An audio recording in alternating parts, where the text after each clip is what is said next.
Shri Ram. Radhe Radhe friend, हमारे channel में आप लोगों का स्वागत है। हम आप लोग के बीच में एक लाचारी गीत राम जी का लेकर के आई हूँ। अगर आप लोगों को पसंद आए तो लाइक शेयर सब्सक्राइब आप लोग ज़्यादा से ज़्यादा करें, दुलार प्यार अपना हमें ज़्यादा से ज़्यादा दें। तो चलें आप लोग लाचारी गीत सुने।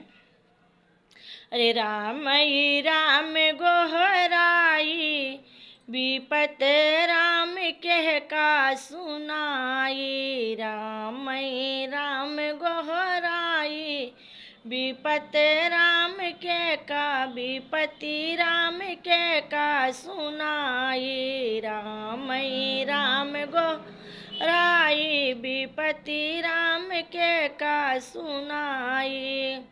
हमरे आंगनवा तुलसी के बिरेवा, हमरे आंगनवा तुलसी के बिरेवा, हमरे आंगनवा तुलसी के बिरेवा।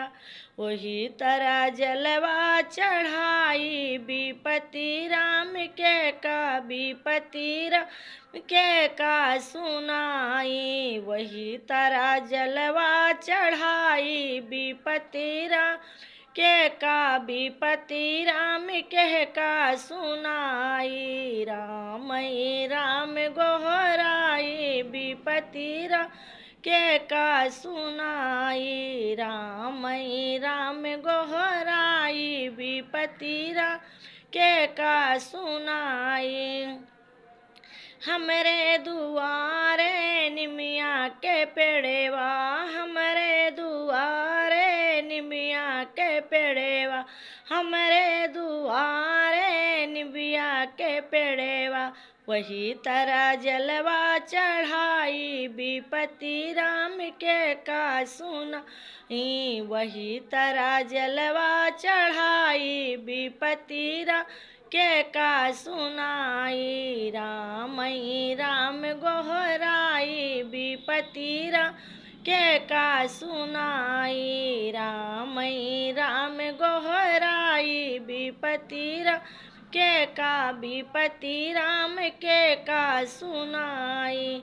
हमरे दुआरे गैया बनलही, हमरे दुआरे गैया बनलही, हमरे दुआर गैया बनलही। वही के भोग लगाई के भोग लगाई विपति राम के का सुनाई। वही कई भोग लगाई विपति राम के का सुनाई। राम गोहराई विपति राम के का सुनाई। राम गोहराई विपति राम के का सुनाई।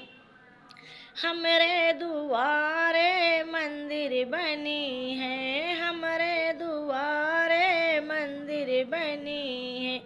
भोला का जलवा चढ़ाई विपति राम के का विपति राम के का सुनाई। मोही माँ जलवा चढ़ाई विपति राम के का विपति राम के का सुनाई। राम गोहराई विपति राम के का विपति राम के का सुनाई।